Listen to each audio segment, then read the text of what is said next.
please stand. Pledge allegiance to the flag of the United States of America and to the republic for which it stands, one nation, under God, indivisible, with liberty and justice for all. Please remain standing. We'd like to have a moment of silence for a young man who passed away last week, David Hurd.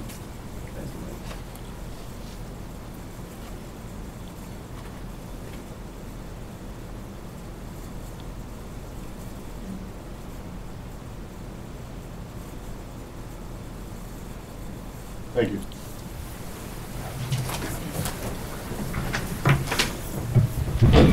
Before we move on, Superintendent would like to speak for a moment. I would like to take this moment of silence for David Hurd, a 5th grade student in our middle school that has left this earth way too soon.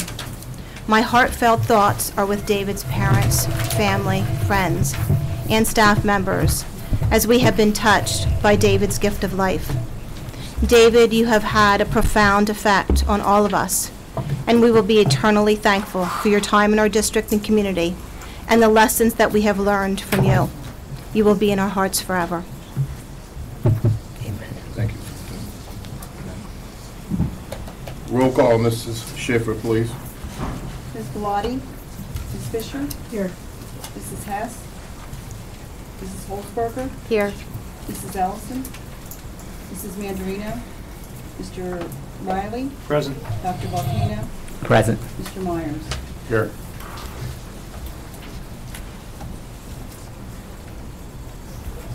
Mrs. Mandarino just arrived.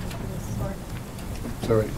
Motion to approve tonight's agenda. So moved. Is there a second? Second. All those in favor? Aye. Opposed? No. Ms. Holzberger.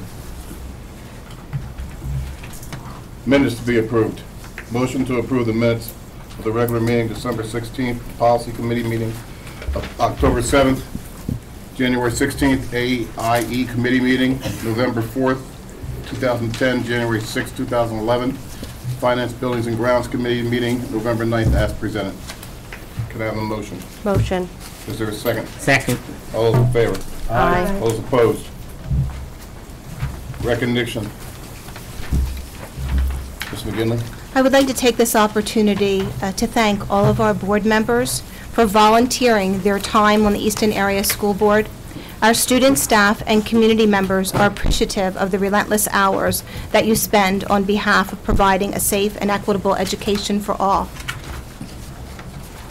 With these recognitions, I have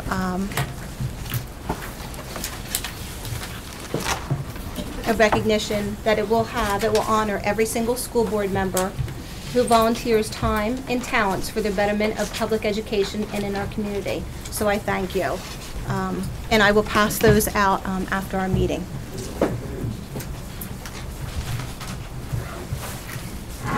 Madam Secretary.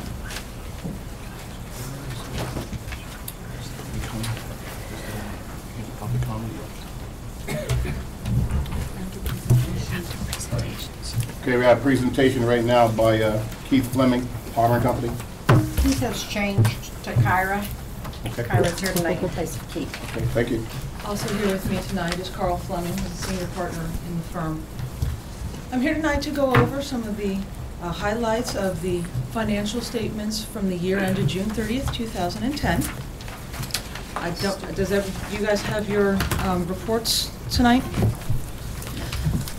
I'm going to start on page 13. That's the statement of assets. This is the full accrual statements, which include all of your capital assets, all of the debt, compensated absences, that kind of thing. To hit some of the highlights, the taxes receivable at year end was about $6 million.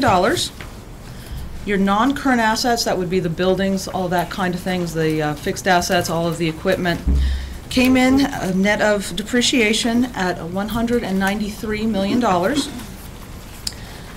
Your current portion of long-term debt, that's the debt that's being paid in the current fiscal year, was $7.8 million.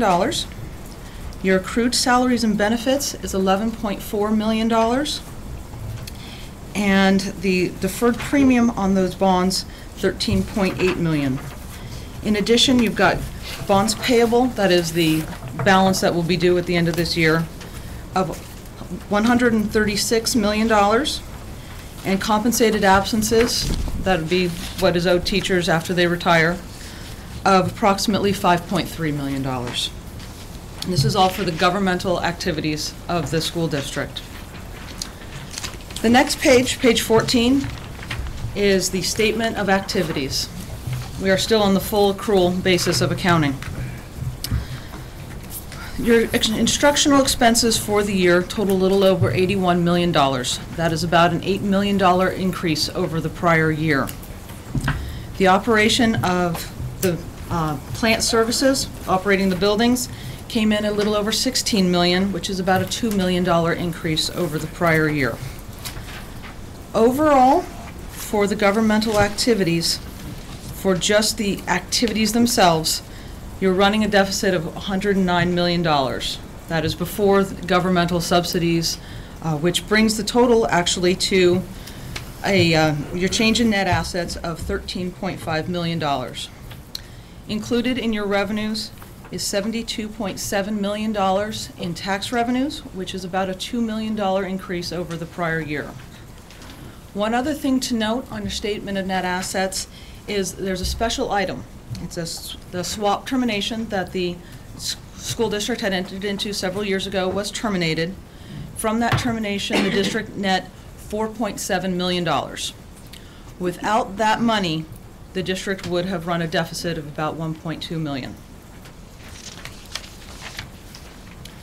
The next page, page 15, is the balance sheet for the governmental funds. This is a modified cash accrual basis of accounting. It shows cash and cash equivalents of $32 million, down about 10% from the prior year. Your net taxes receivable is about $6.2 million, and your intergovernmental receivables that would be due from state and federal governments is about $2.8 million. On your liabilities, your accrued salaries and benefits was about $11.4 million. Excuse me, and accounts payable of $1.3 million. Your unreserved but designated fund balance was $13 million. This is down from $16 million in the prior year. The unreserved undesignated funds are $10.5 million, which is up from $9.7 million the year before.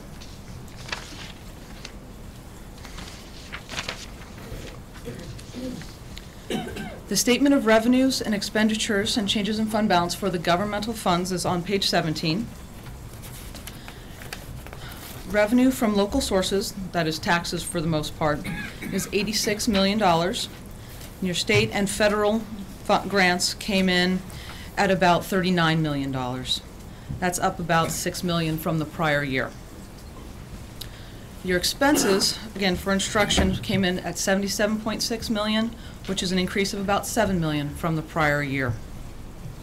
Your debt service payments were $16.5 million this past year.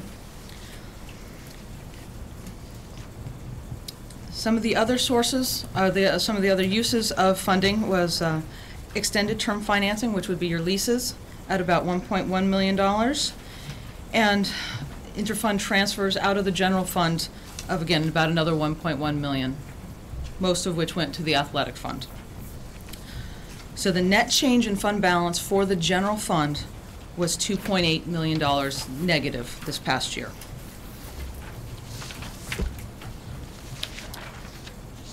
Hit on a couple of highlights from the budget, which is on page 19 for those who are following along. Your taxes came in at about $2.2 million above where you budgeted that they would be. Just about everything else was roughly where it was expected.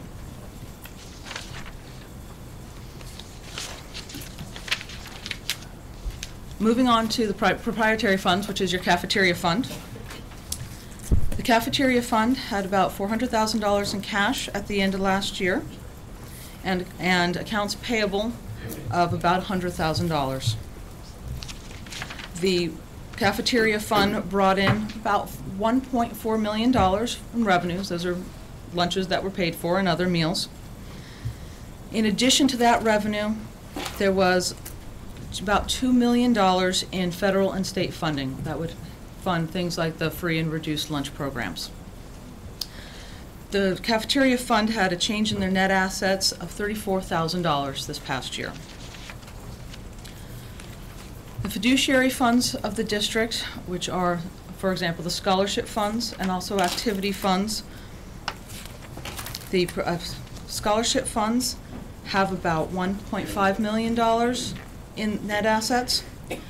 The student activity funds overall have about $300,000. Moving on to the notes to the financial statements. The school district is involved with the public library here. The district funded a little over $1 million of operations and salaries of the library, and another $265,000 of employee benefits. Those are included in the school district's financial statements. Other joint ventures that the district is involved in, whose financials do not appear here, are the Career Institute of Technology, Northampton Community College, and the IU-20.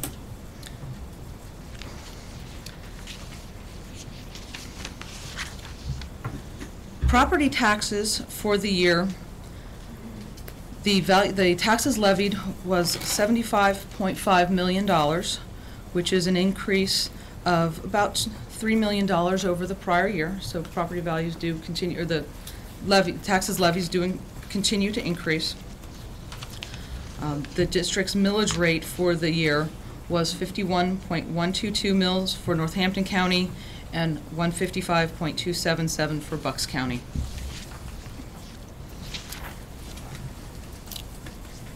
On page 37 is the capital assets of the district and how the breakdown went. Capital assets of the district increased by $8.8 million this past year. Accumulated depreciation was 6.7, which led to an increase overall of the district's capital assets of approximately $2 million.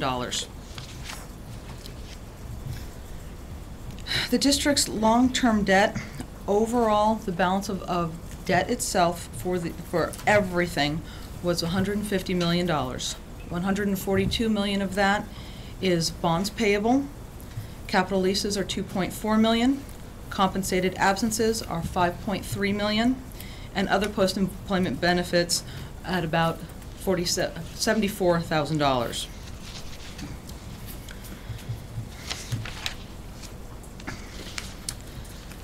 For post-employment benefits this past year, the annual required contribution was $1.2 million. The district made a little bit more than that. So right now, or at the end of the fiscal year, the net other post-employment benefit obligation was only $74,000. To go into a little bit more detail on what that designated and reserved fund balance is, the reserve for capital equipment and construction is a little over $5 million.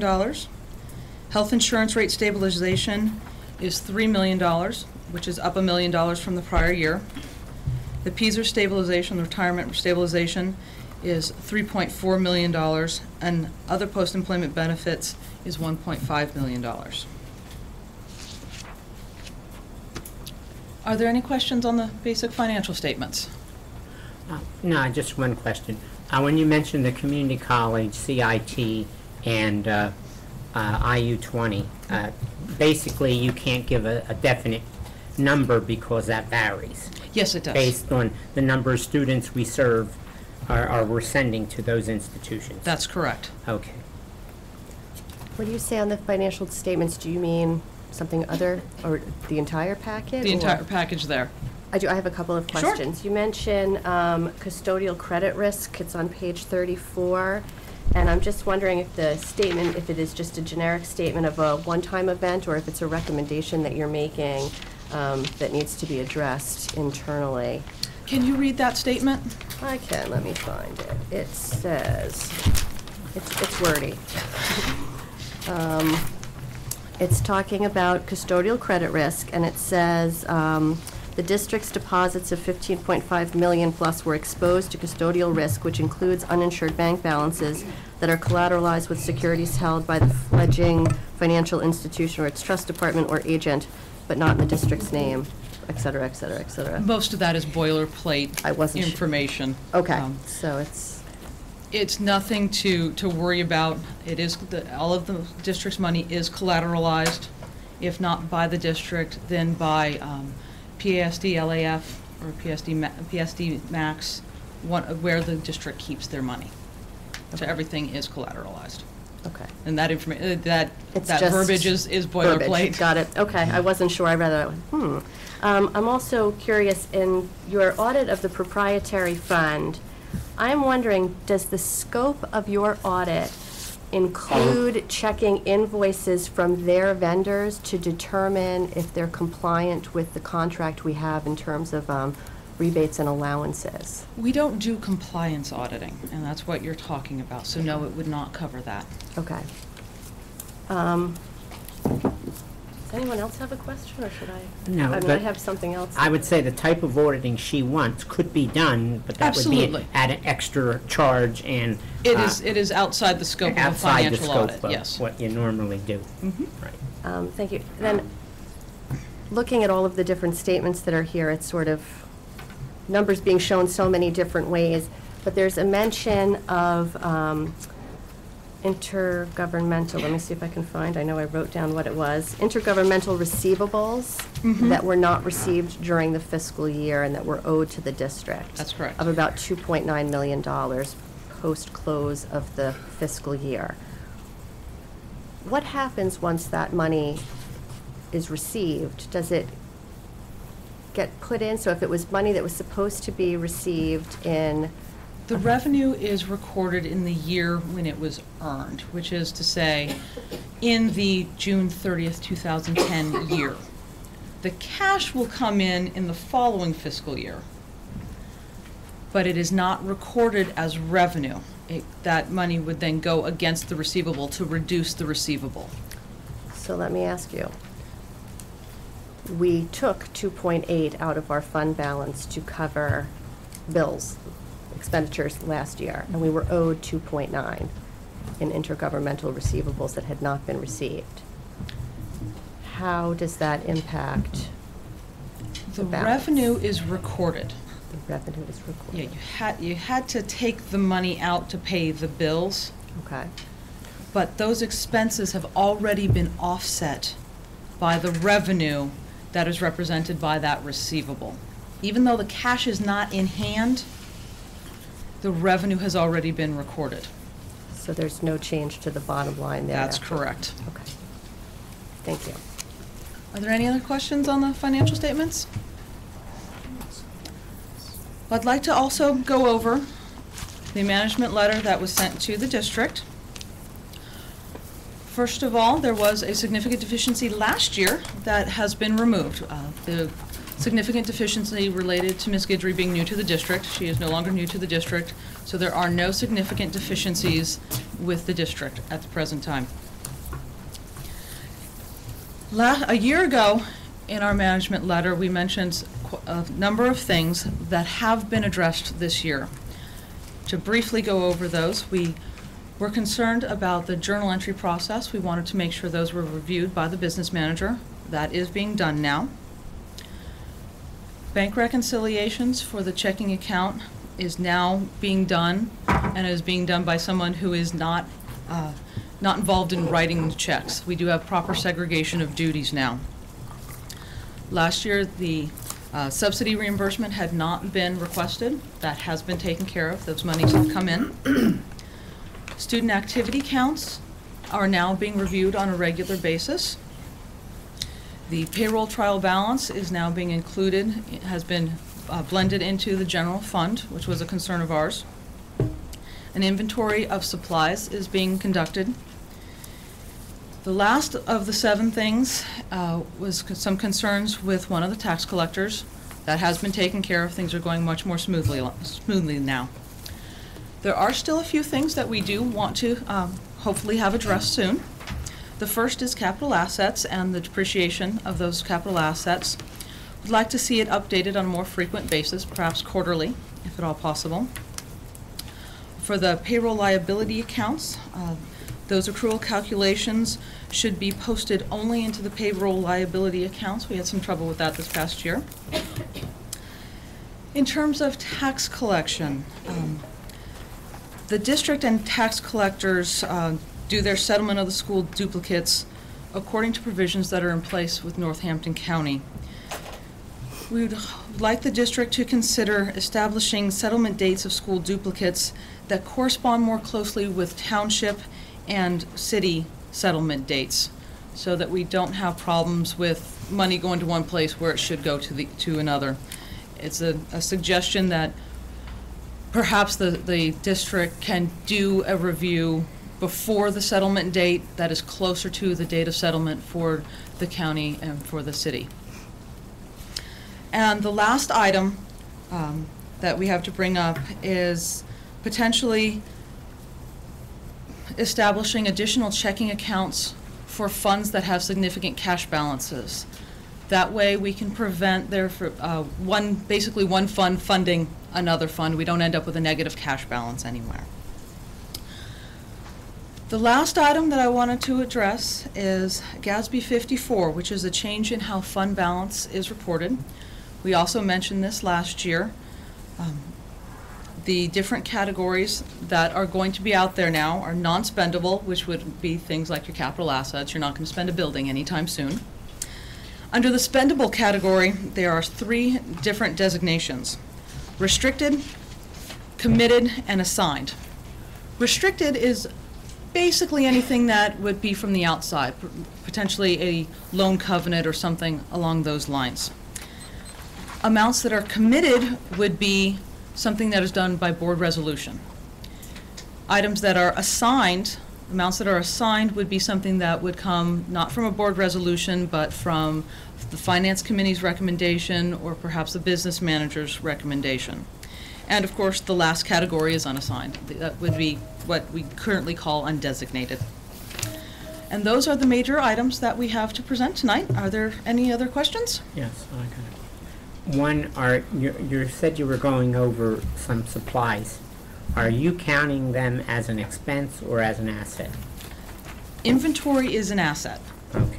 The expense goes in when those supplies are purchased. Are used up? Yes. So if we have a huge number of supplies in our warehouse, they will be counted as assets. Yes. The other thing you're mentioning about bringing in all our, trying to reconcile our dates and so forth. Yes. Wouldn't that be able to be done if we had a single tax collector For that each of we your taxing appointed? districts?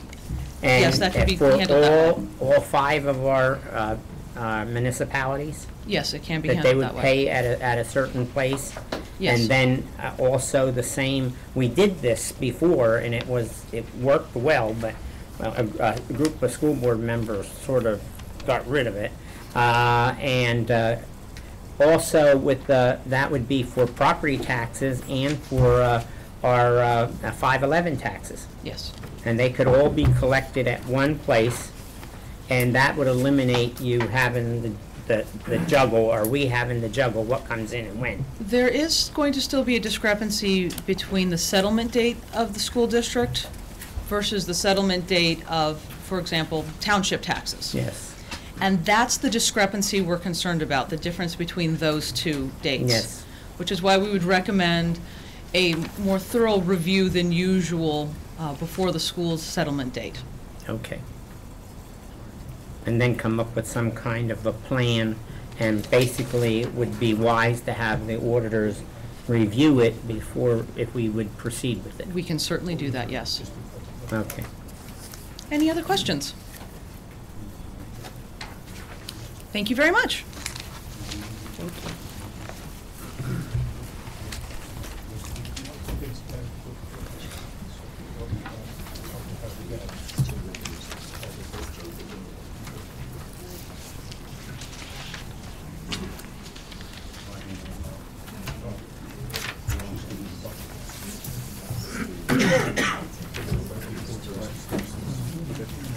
budget update by Ms. Petrie, please. On the screen is a PowerPoint presentation. And I want to talk a little bit about, if you want to go to the next screen, I want to talk about the development of the budget. Basically, we work with the projected expenditures and then try to cover those with sources other than real estate taxes. Real estate taxes are the very last thing that we look at.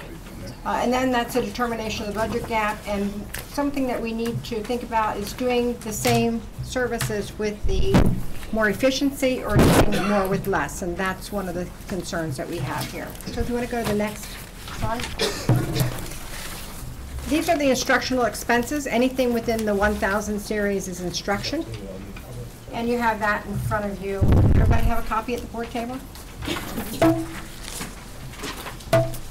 The 1100s, and I'm not going to go through every one of these, but the 1100s up here are regular instruction for both elementary and secondary. Then we have special programs, meaning special education, vocational ed programs, other instructional programs, adult education programs, and then higher education programs, and that is the money that is there for CIT. Those instructional programs total almost $85 million. Would you like to go to the next one, please? These are the support services expenditures: pupil personnel services, pupil services, instructional staff services, administrative services. And I'm going to go over that at our all-day workshop, the administration services. That number is almost $6.8 million, and it encompasses many more things than what you would think than just administration. Pupil health services, business services, operation and maintenance services, transportation services, central support services, and other support services. And those things are all supporting the instructional program, but not directly tied with instruction. And they are at $36.2 million on it. Then we have student activities, and this is a larger increase than what we would expect to see here. We have in there now, because we're required by PDE to put in the athletic program to account for it within the general fund. And so that student activity money's there includes not only student activities within the buildings, but also athletics at this point. Community services, that next dollar amount there, that is the public library, and also that includes the rebate to senior citizens. And that dollar amount for senior citizens is $350,000 estimated for next year.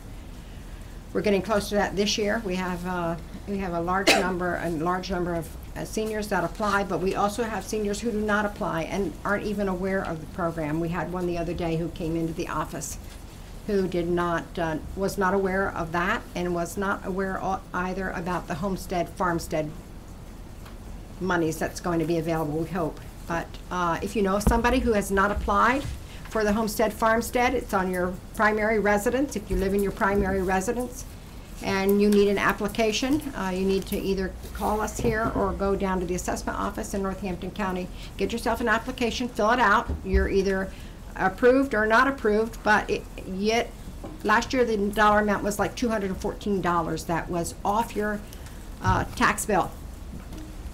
You have a March 1st deadline to file that. If you have not done that, I would encourage you to do that. If you know somebody who has not done that, you need to do that also. The state also provides, and not within our budget, but the state also provides for money for rebates on property taxes, and then the district provides for that also. And that $350,000 is money that goes back to the taxpayers of the district who apply and are able to do that. Under other financing uses, that is interest and principal for debt service.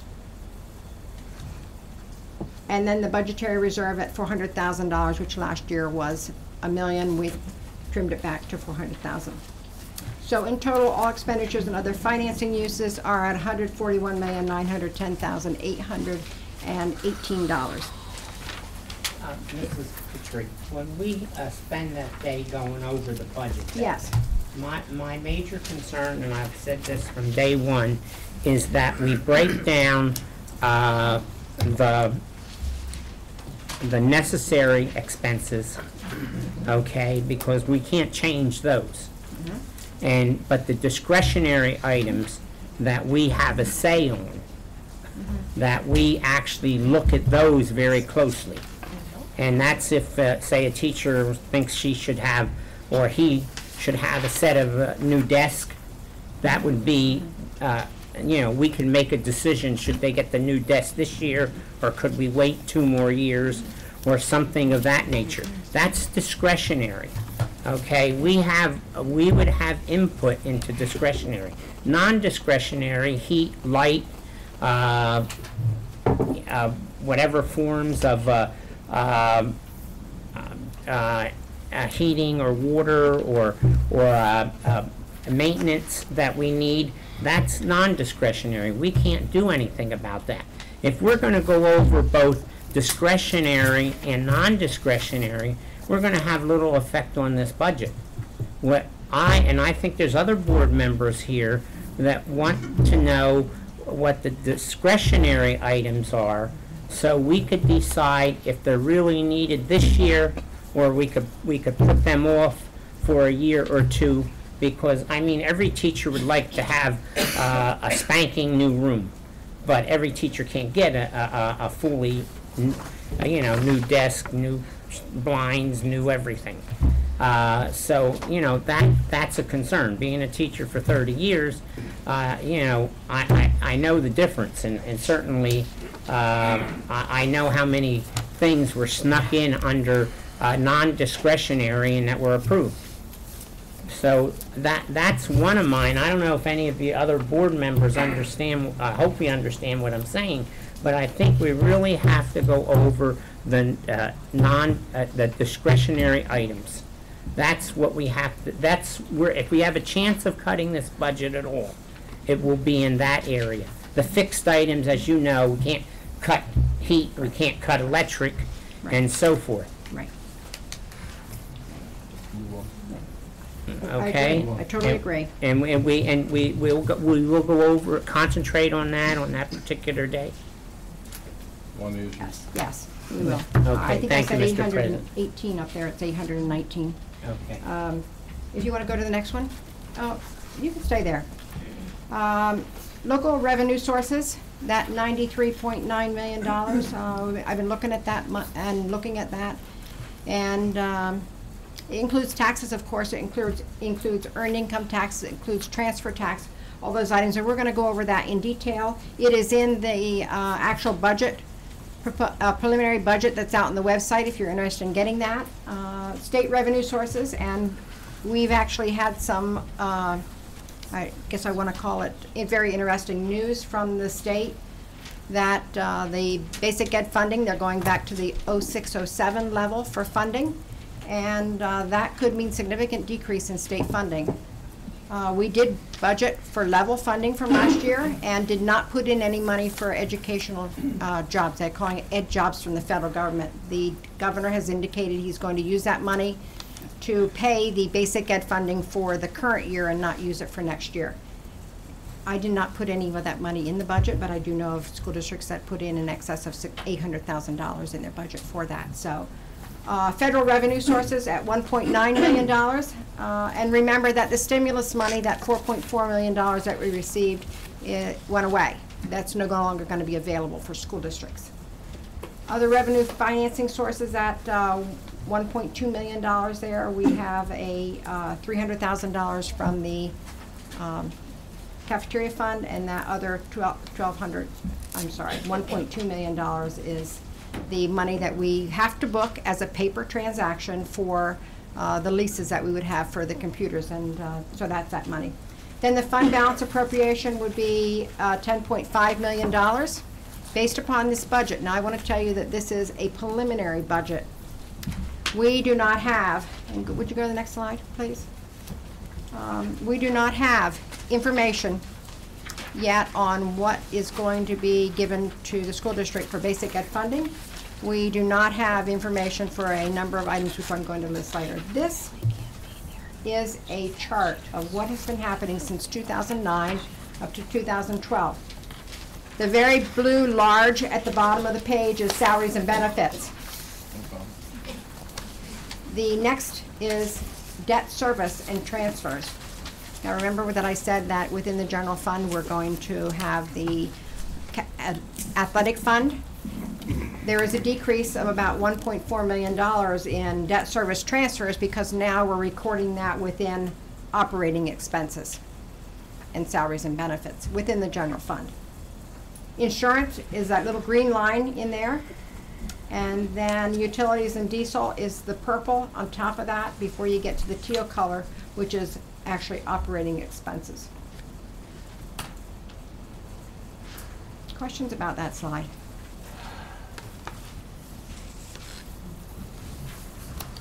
Donna, please. 2011, we were close to matching our revenues with our expenditures. 2012, we have a budget gap.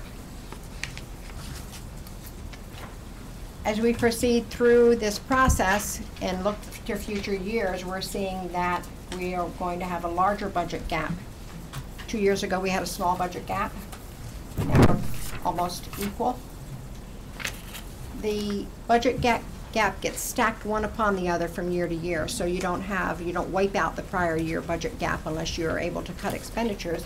It just builds. So this is what it's looking like for the future, the budget gap between revenues and expenditures. Next slide, please. So these are the points for us to consider here. The governor's budget is to be presented on March 8th, 2011, which is a full month later than what he normally, because he's new, he gets an additional month. We are watching a PASBO webinar on March 24th here at the district as to what PASBO and PASA interpret the numbers to mean. State revenues at the 06-07 levels, we don't know that. We don't know whether that's going to go back to our 06-07 level or whether it's going to be the 06-07 level across the state because we had a different funding formula. We don't know whether we're going back to that. We don't know how much money we're going to have. Medical cost estimates are finalized in April. Property and liability insurance estimates are not here yet. Colonial IU special need cost estimates, we have not received them yet. Typically, we would have them the first week in February. We do not have them yet. Charter school costs, and I want to tell you about charter school costs. We do a form that determines what our cost is per student, regular ed and special ed. That's for a district, our district that has bricks and mortar buildings, that has teachers in the classroom. Charter school costs, we have to send that money to those charter schools who have our students who do not have teachers in every classroom. They don't have a brick and mortar building, and in some cases have an extremely large fund balance. We do not know what those costs are going to be for next year. That cost continues to grow each and every year. We also recently found out that the vendor for the diesel fuel bid backed out of the bid. We have to rebid. And we're looking at 175,000 gallons of diesel fuel here for the district. And we don't know what the cost is going to be yet. So this budget will move in each direction. It may have more revenues, less revenues. It certainly would hope to move that we have less expenditures because so much right now is unknown. We have to have a preliminary budget by February 16th, which is 90 days prior to the primary election. And so that is tomorrow. We had some issues with the assessment totals that we used for the initial preliminary budget. They were included the exempt properties. We have now come back and readjusted those totals to reflect the correct balance. So this budget here, and if you go out on the website, provides for a 1.7% increase for Northampton County and a decrease at Bucks County for 0.73% decrease. Within the index of 1.7 here for Easton, and it reflects the fact that in November the board voted to not go above the index, and I believe that was 8-1 that vote. So preliminary budget at this point is a mechanical step that we need to take to have a budget in place, a preliminary budget in place. Certainly we're going to see major changes to this budget. And we also have, we'll go to the next slide, please. What's next? We talked about April 13th being in the all-day budget workshop. Everybody is invited to attend, the public and anyone else who's interested. I don't know if that date will change. I would assume that we're going to stay that date, but it may change maybe sooner rather than later. The proposed budget adoption, and remember we have a preliminary budget, a proposed budget, and a final budget. We're talking about the budget adoption in April at the board meeting and the final budget adoption by June 30th, 2011. Now remember that we have the numbers, but until the governor's budget is final, we don't exactly know for sure what that number is going to be. And we would hope that the governor has his budget in place by June 30th of 2011. So, board members, question? I would just like to say that waiting until April 13th to have, not to say that for an all-day, I understand with people's schedules and perhaps to be more information, but in terms of simply looking at our expenditures and verifying that what's in this proposed document is accurate, so that when state numbers start coming in, we have a more well-rounded idea of where we are. I would truly like to see us have some sort of a budget hearing, expenditure focused, between now and then, because we don't meet in March until the 24th, and having canceled our other meeting for this month, what other meeting do we have planned between now and March 24th on the current schedule? I mean, this is not the aggressive look at our budget that we had said that we were going to take, and I'm just wondering what we should do in the interim between now and that all-day budget. We certainly don't need to be a 3 hours, or the line by line was only a small portion of the full-day plan.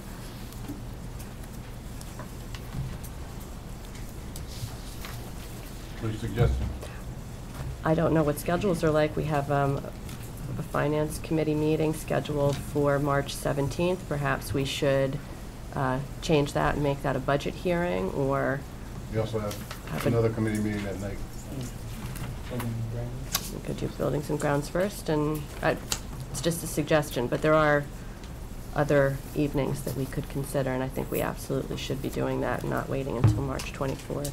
So you putting into a motion? Well, I'd like to hear from, I don't know. I'd like to back up and from a standpoint that we are wasting, I know, I shouldn't say wasting, because we're all at meetings the whole month, if you take all the other boards we're on and stuff. But it might be wise to have a maybe a 6:30 to 9:30 meeting, maybe 2 times next month, cutting it, starting it at 6:30 and cutting it off at 9:30. We're dealing with the budget, and it's very hard if we let it go to midnight. I know I missed it because of health purposes last year, but you get kind of foggy when you let it go that long. But maybe 2 nights of 3 hours, and getting through just tackling a certain part of the budget. I think she's going in the right direction. We'd have to come up with dates that the rest of us could live with. Okay. So unless someone wants to put in a motion, we really can't do anything until somebody makes a suggestion or makes a motion. Tonight's the 15th. I mean, that's a month from now. Is that too much time to wait? Yes. So how about, what do we have on March 3rd? I'm just I trying. think Tuesday nights are probably your best night. I might be wrong as I was far as thinking- knocking any other meetings. We don't have enough time. Does that not have to be posted? I would go, we have 5 Tuesdays in that month. Tuesdays? Yeah, and in March, we have 5 Tuesdays. We go the 15th, and we would have the 29th. Not available on the 15th. Okay, well then, go, something like the Want to do the 8th? the 8th and the 29th, we could get 3 hours each time and get 6 hours out. What do you think about the 24th We were supposed of to have a meeting February? Because last we were week. supposed to have a meeting Next on the Thursday. 24th. On the 24th of February. February. Yes. That's next Thursday. The 24th. That's my suggestion. Make a motion to have a first budget hearing, budget hearing next Thursday, February 24th, from 6:30 till Nine. 9:30? After that, if we need to continue, we'll pick a date at that point. No, that's the 23rd. And I will second that. That's good. We go one at a time, and then we could see Or how you much wanna we got close it done. out to the bucket? Can you clarify for what information you would like at that particular meeting on the 24th?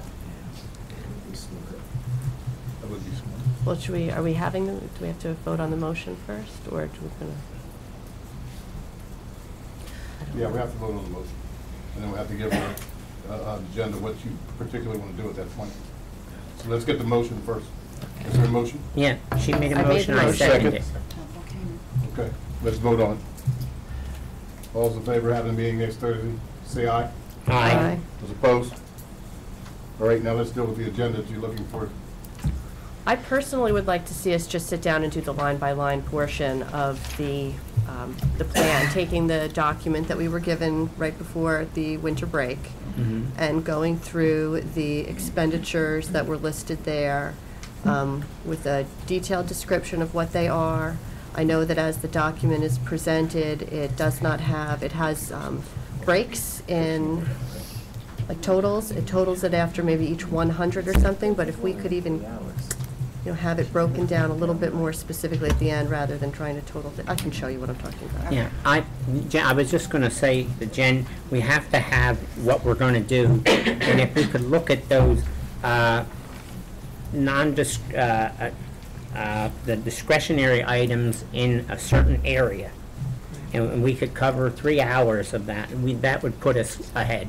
And perhaps also at that time, we could take a look, I know there's a portion of that budget that is specific to the board. Yes. And maybe we should also at that take a look at our own expenditures and have a discussion about what's on there, just to get a head start with our own part of the budget. I think that's a good start. Yep. Because we'll probably have to do a second day, and we still are scheduled for April to have a meeting, so I think we should cap it at there. When we're done with that, we'll look at that night next Thursday and figure out what we want to do from there. Anybody have objections to that? If not, that will be our agenda. Do you want to wait to set a second meeting, or do you want? We will wait we Okay. will do the meeting next Thursday and see where we finish at that point, and then we'll move on from there. Yeah, we could use that as a guide to plan ahead. If there's any other discussion on this? Okay, let's move on. Any other questions for Ms. Guidry? Okay, with that, we have interested citizens. Anybody with public comment on today's agenda? Please come up, sign in, tell us who you are.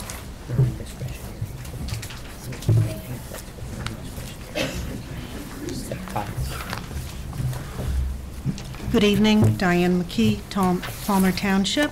I have 2 comments to make. Thank you to Mrs. McGinley for encouraging an earlier date for the budget process. I was quite disappointed that the January meeting hadn't been scheduled sooner.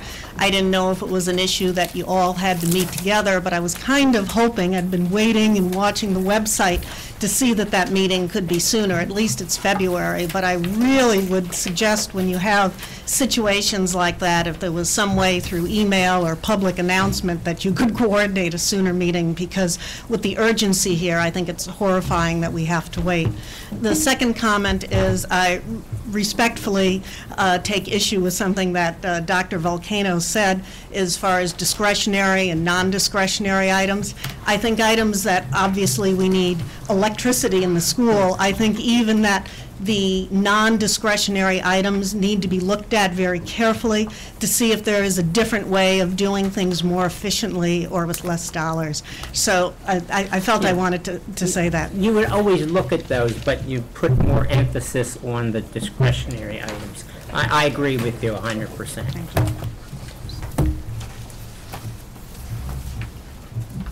Is there anybody else? This is going to be your last chance to talk about agenda items, because when we get near the end, it will be non-agenda items. With that said, we'll have the student representative. Is Bernard here? Bernard is not here tonight. Okay.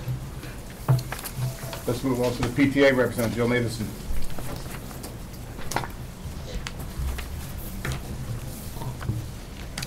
Good evening.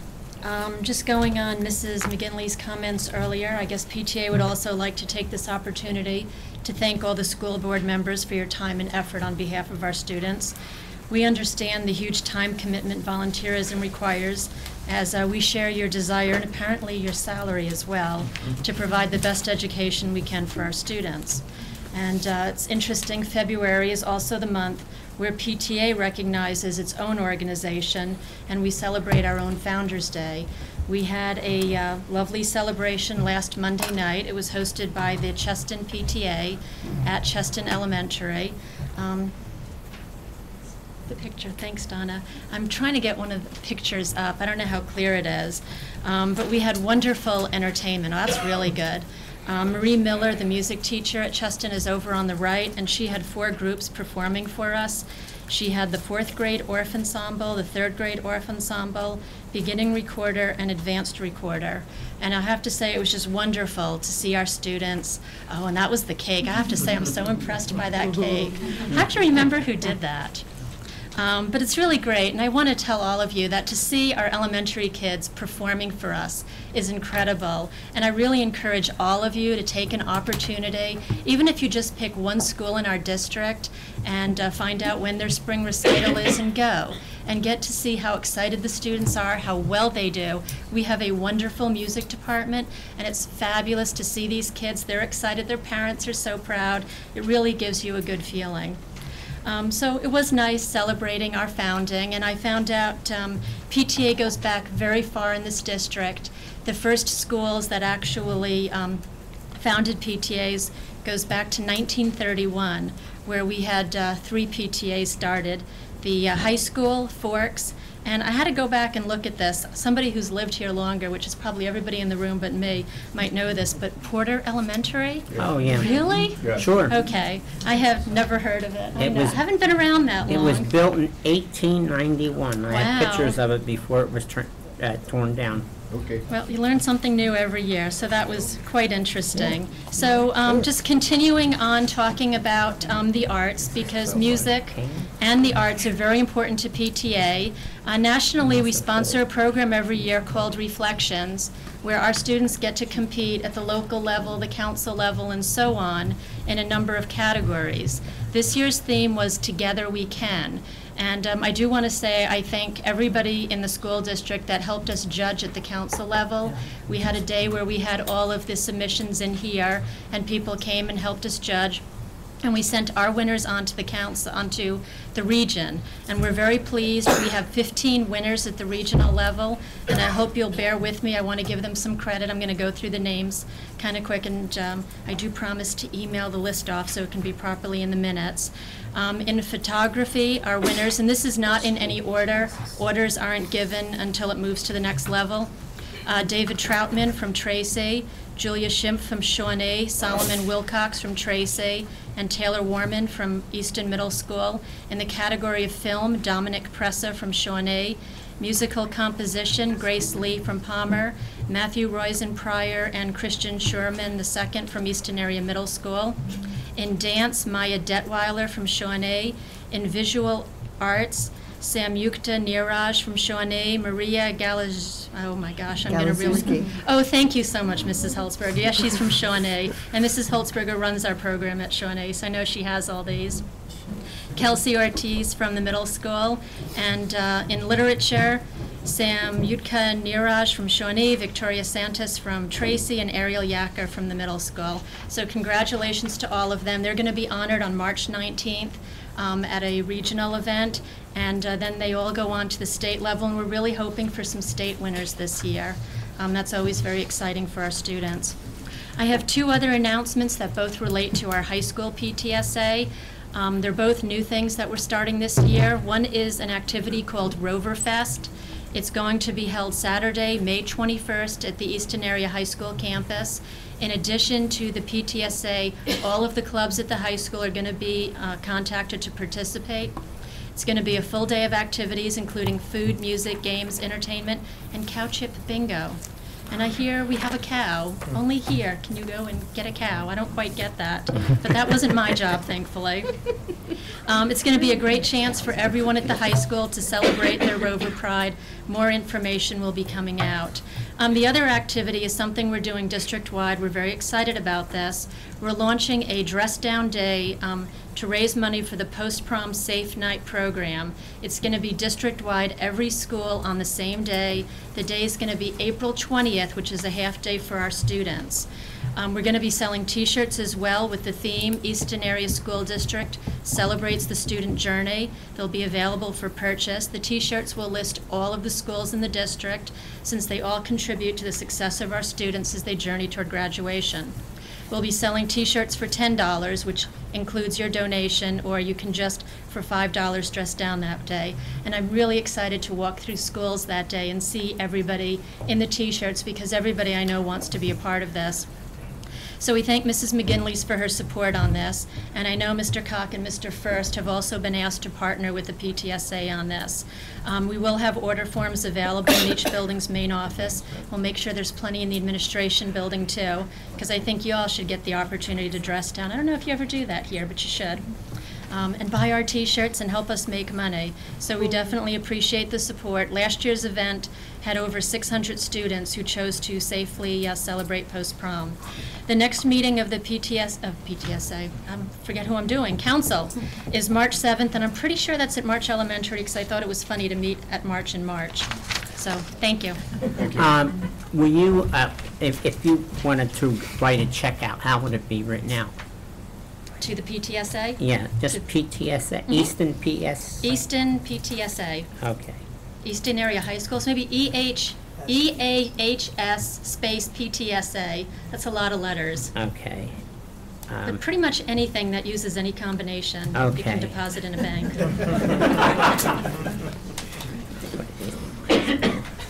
With that said, Deposit, cash. Never. I'm putting the okay. risk. Principal's representative, Dr. Simeon. Good evening, ladies and gentlemen, the board, and Mrs. McGinley, and Central Office Administrators. I'm honored to be the principal rep for the elementary and middle levels this evening. Mr. Steckel writes from Tracy Elementary, we are studying grades 3 and 4 data to make a big push for PSSA prep. We're looking at research-based pedagogy that we will know get us the best results. K through 2, we are studying the DIBELS and intervention data to see what changes we need to make for the next couple of months. At the 5-6 building, we are preparing our infamous annual 40 Days of PSSA campaign. Now, normally this coincides with Lent, and I'm not really sure why this year, if it were the schedulers of Lent who didn't want the association with the PSSAs, or if the schedulers of the PSSA they wanted to dispel that somber image by scheduling the testing at a much, much earlier date. So they're not coinciding this year, but we did schedule the campaign, and we are in the midst of it. Our teachers are doing a phenomenal job maintaining student focus and enthusiasm despite the interruptions generated by Mother Nature. Teachers are utilizing data accrued from the most recent Foresight testing and PVOS projection scales to identify children whose scores indicate a need for more targeted interventions to develop standardized skills that will enable them to attain proficiency status on the PSSA testing. Traditionally, our PSSA scores average 10% higher than our most recent Foresight scores, so the data indicates that our intervention efforts during this intensive campaign at this time of the year are exceptionally effective. Students are collecting pink and green paw prints for outstanding efforts during this PSSA Blitzkrieg Bonanza. These tickets render them eligible for incentive prizes which have been donated by local and school community members. Throughout the year, staff members wore their special pink Believe t-shirts to provide support and motivation to students as they progressed on their journey to develop standardized skills and be successful on the PSSAs. This is our time to show off all the hard work that they have done throughout the year. Our male faculty members, for the most part, were good sports as they bravely wore that pink t-shirt. The women loved it, the men weren't so crazy about it. So I'm capitalizing on this fact, and I'm telling the students that this is another motivation. So if they do really well on the PSSA tests next year, will buy blue T-shirts in honor of the male faculty members. Our PTA will sponsor a PSSA Family Fun Night on April 20th, and there will be a variety of activities that evening, including a staff and parent student dodgeball game and a faculty parent talent show. I invite all central office administrators and board members to join us. If you're talented, and even if you aren't, it's a fun evening. Join us. We sing and we dance on stage. We play dodgeball. And Mrs. Hess, I've been trying for a couple years to get you up there, and you haven't come. Now this is your year to join your son. We do this celebration to recognize student effort. So I know you have a lot of talent on the board. Let's show it at this celebration. There are also activities scheduled for PSSA week, such as a pep rally, a basketball game between the students and the teachers, from which Miss Kish and I got ejected last year because of unsportsmanlike behavior, because we racked up extra points for the kids on the scoreboard. There's also a brain bowl. Slogan of our campaign, and it's really wonderful to go through the classrooms during our eye observation visits, because each child with confidence repeats the slogan. We don't even have to ask the question. They raise their hands as soon as you come in. And the slogan is, believe, yes we did, and we will do it again, with the flexing and the intonation. Swiss data collection system is reflecting that our PBIS system, Great Expectations, is extremely effective in teaching, modeling, and reinforcing expected behaviors, appropriate behaviors in our school community. Students who responded to the expectations in January enjoyed a monthly recognition of a Winter Wonderland themed luncheon in the cafeteria. This month's reward, we had little snowballs, but they weren't real. They were made out of nylon. This month's reward is a school-wide bingo. They collect paw prints to be redeemed for a variety of incentives, including local and community-sponsored prizes, lunch with the principals, cooking with Dr. Simia, and that's probably one of the most popular ones. They love to cook the quesadillas and the cookies and everything. The one year, the ovens weren't working, I didn't know, and the kids baked the cookies and they took them out and they ate them, and they didn't want to be impolite, but they were raw, and they were biting into them and going, sticking them in their pockets. So this year we're going to make sure the ovens work. For many students, they value simply the recognition that accompanies the issuance of these paw prints, and don't even cash them in. It's just the recognition for the appropriate behavior. I'm pleased to announce that Eastern Area Middle School 5-6, along with March Elementary, has been designated to progress to the Tier 2 system of the PBIS system. Tier 2 addresses the needs of the 6% of the student population whose behavior indicates that they have not responded to the Tier 1 interventions of PBIS. We have initiated a Tier 2 intervention entitled Check In, Check Out. It's a mentoring program, and this consists of 10 teachers who have volunteered time to serve as mentors to 85 students, meeting with them as they enter the building every morning. These mentors communicate closely with students' teachers to ensure that they support their efforts to attain success by advising them. These students who are participating in this worthy program are demonstrating great progress towards the goals they have established with their mentors. Finally, tonight, I would like to express my sincere gratitude to Mrs. McGinley, to Dr. Roberts, to Dr. Duffy, Mr. First, for the support that they provided to us during the recent loss of one of our children, David Hurd. David was, as you said, Mrs. McGinley, he was a charismatic 5th grade student who, though he was only with us a short time, left a huge impact on all of our hearts that will endure forever. We learned much from all of our children, and David was one of those great teachers who embraced life and taught us to believe in the good things in life and to find delight in even the smallest things every day. One of David's wishes was that he not be known as the boy who had cancer. Well, ironically, he wasn't known for that.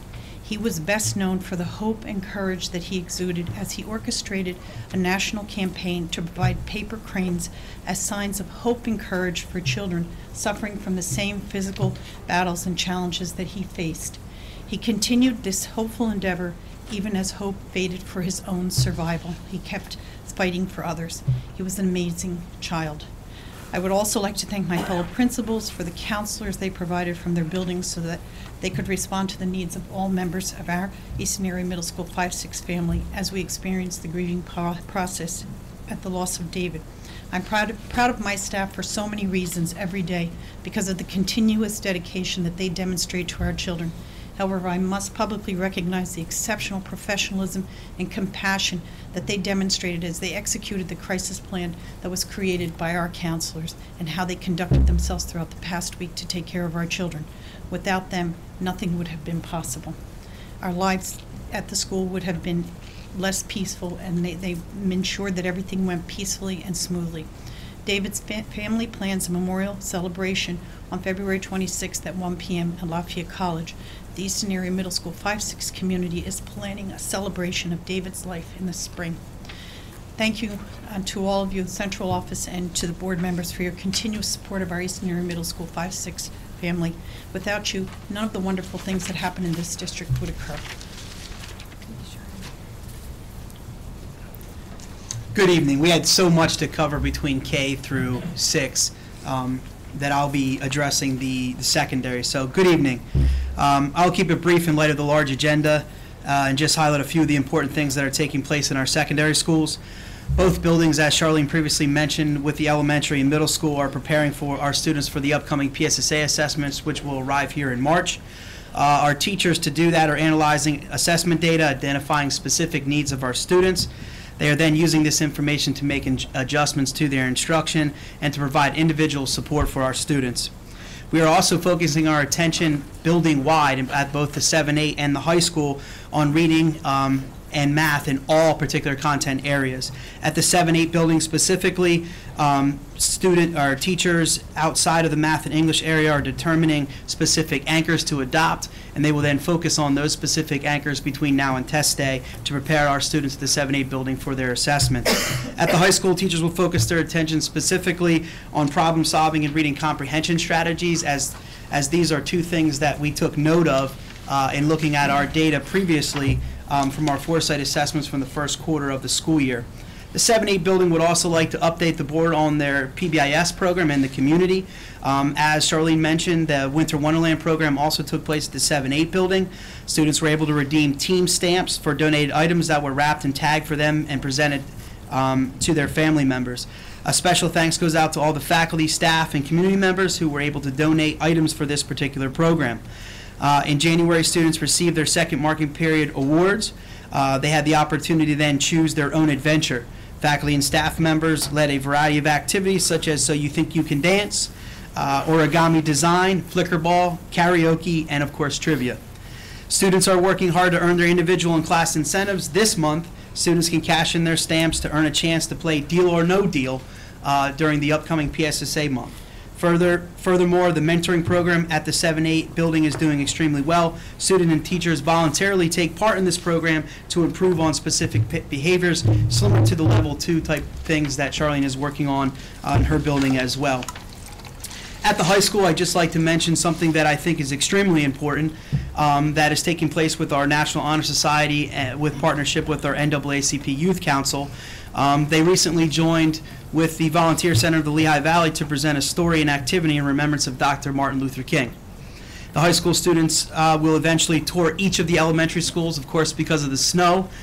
There has been some delays and some rescheduling of these events, but the elementary students are read a story and complete 2 projects. The first is a flag entitled I Have a Dream. Each student in the class is participating in that. It adds up to a collective class project about all of their dreams, which I thought was very good in remembrance of Dr. Martin Luther King. And the other is a letter to a soldier in recognition of their service for our country. We hope to have more details available in the next Friday update and pictures as well from each of the buildings to collaborate and bring together all of those sort of activities. And that is it for the secondary report. Thank you. Before we move on, I would just like to take a moment to thank Dr. Simia for the outstanding job she did last Friday when the crisis hit us. As soon as I heard, I contacted Mr. Kish, and he already told me you had the wheels turning. You need special thanks for taking the bull by the horns and doing what you did, and I'd like to thank you for that from the board. With that said, we're going to move on to reports. Superintendent, please. Yes, I would like to recognize Valerie Davis. We had asked Valerie if she could be here tonight. I don't know if she could, but if she isn't, I would just like to continue. She was supposed to be here before, and then we had a delay because of weather. So I am pleased to recognize and applaud Valerie Davis for the outstanding artwork that her students in our middle school continue to create. Valerie is truly a gifted artist that works with our students to design and enhance artwork that starts with recycled materials. Valerie is savvy and fiscally responsible with our resources as she has taught our students to mesh the science of recycling and art into beautifully crafted pieces of art. I would like to thank you, Valerie, for your continued efforts on behalf of our students and staff as I enjoyed my visit in your classroom with the students and was in awe of their display of art projects. I truly was inspired by these students and by the teachers. Dr. Simi and I was invited and I went down to her classroom, and the students had displays of artwork within her classroom, but also within the library setting. And what they have done with recycled material is just unbelievable. So I thank her, her students, and Dr. Simia, obviously, for your leadership. Business manager? I'd like to report tonight on the safety and wellness initiatives here at Easton Area School District. We've asked to have 2 district-wide events. One will be Blue Jeans for Babies, supporting the March of Dimes. That event will be held in April. And Alex's Lemonade Stand, supporting awareness of pediatric cancer, so that's upcoming. Under employee safety, at the January meeting, the discussion was once again the focus of winter safety messages. With the help of technology, the district-wide school nurse, Dee Dara, provided a message for the newsflash section of the school district's website. A short message was also printed on the report cards promoting winter safety. We encourage parents and employees to review wellness and safety page on the district's website for continuing updates. For the month of December, we had 13 workers' compensation claims filed. 6 were record only, 6 were medical, and 1 lost wage. Slips, trips, and falls are again the #1 source of loss for the school district. So wear proper shoes, and in this kind of weather, we need to be very careful of what our walking surface is. I want to add something else here. The Tax Collection Commission meets on a monthly basis, and that commission is made up of 38 members, which are all municipalities and all school districts within Northampton County. We are working towards a mandated collection of earned income tax, which will take place by mandate on January 1st, 2012. Within the district, we have Palmer Township, which has gone to early implementation, which is January 1st, 2011, and have already started that process. We also have out there a survey gathering information from the Department of Economic and Community Development and the state for real estate tax collection, would be countywide tax collection. So we have that on the horizon. Probably that will come to fruition, but the earned income tax is going to be countywide. We have already selected a vendor for that, Keystone Collections, and we're moving forward with that. So that Dr. Volcano is moving forward to, we will see the collection of earned income tax on a countywide basis. Questions? Thank you. Solicitor? I have no items to report this evening, President. Thank you. Association reports, Mr. Daly. Thank you very much, Mr. President. And again, to echo what everyone else has said, thank you, board members. It is time to appreciate you, and we do. I try to remind everyone that you are volunteers, and it's a tough job that you have. So, I know this was not reported on this evening, but some of the teachers in the high school asked that I speak on their concerns in regards to the proposed flexible scheduling that might take place in the high school. Mr. Cuck has done a fantastic job in working on that to make sure that that's done correctly, and I understand we've had many conversations about it. My concern and the concern of some of the teachers in the high school is that a block scheduling that might limit you to a semester for instruction will potentially harm test scores, especially in those areas that are PSSA tested, and Keystone exams as well. If you're getting tested in the spring for something that you learned in the fall, your level of retention may suffer. And there have been some districts, Phillipsburg, Saucon Valley namely, that have changed from block scheduling back to regular scheduling. Now, the supports that are in the flexible scheduling plan that has been developed by this district, I believe, are good. There's great intervention plan in there. to get some of those students who might be struggling in to see their teachers, and I think that's fantastic. And I taught in the block schedule, and I do believe that having an extended amount of time with those students is really important. I'm not sure what the solution is. If it's AB, an AB block schedule might be appropriate. But I would like to think that there would be some more discussion and some more evaluation of it before it's implemented. And also, there was a concern that cost savings was mentioned alongside of flexible scheduling. And I don't see how there could be cost savings with that, and if there were, if they could be elaborated on, I'd appreciate it. Again, that's just what I've been told. I haven't seen that myself. In another chat, I've been participating with this anti-gang task force over the last several years, and today we had a presentation with a number of superintendents from throughout the region, and later on next month we're going to open it up to all of Northampton, Lehigh, Berks counties. Mrs. McGinley was kind enough to lend us Alyssa Amelie today for this presentation. Easton does a fantastic job in regards to alternative education placement.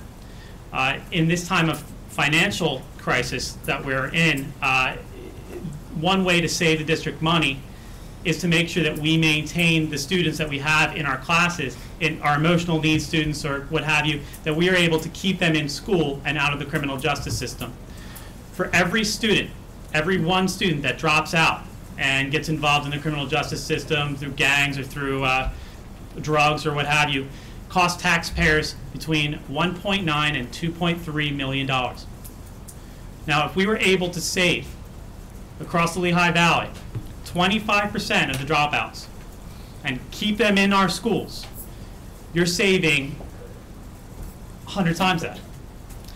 It's remarkable. To house one student in an alternative placement can cost up to $300,000.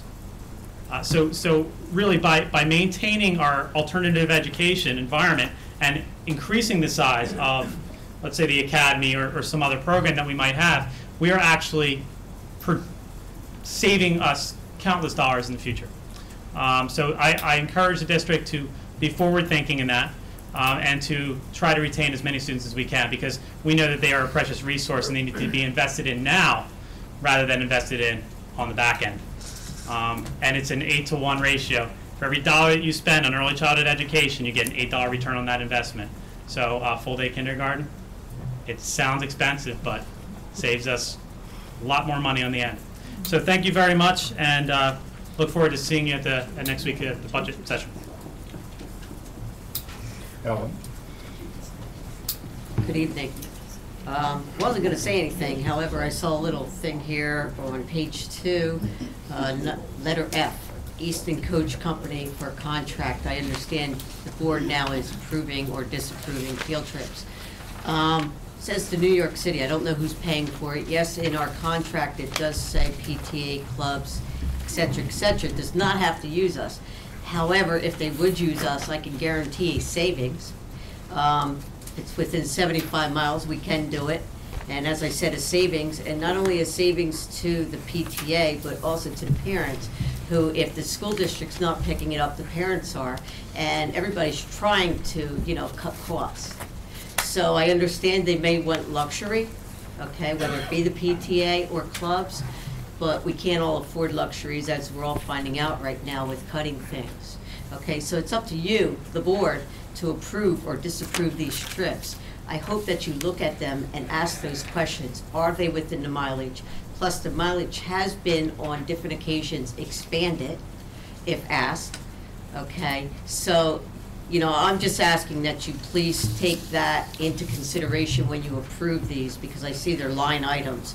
So you can approve or disapprove, if I'm correct, by the line. Okay.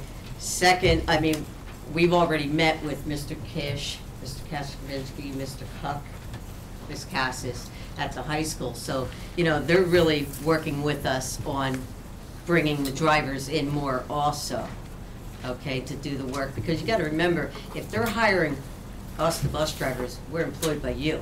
So those dollars are coming back into your budget, okay? So, it's a win-win, I feel, for everybody here. Okay, another thing I'd like to touch on, Ms. Guidry, she said about the safety committee. I happen to also be on that safety committee. And I believe, Ms. Guidry, tell me if I'm right or wrong, I think 2 years we've been on this now? Yes, we have. Okay, and in 2 years, I haven't seen one of you at our meetings. We're having a meeting tomorrow, okay? On a short notice. Which one? Which school is it? No, EAA. Okay. EAA. Okay. Maybe you can attend. If you can't attend this month, maybe you can attend next month. We'd love to have you there to see what we're doing and how we're trying to make the environment safer for the employees, the students, and any visitors also.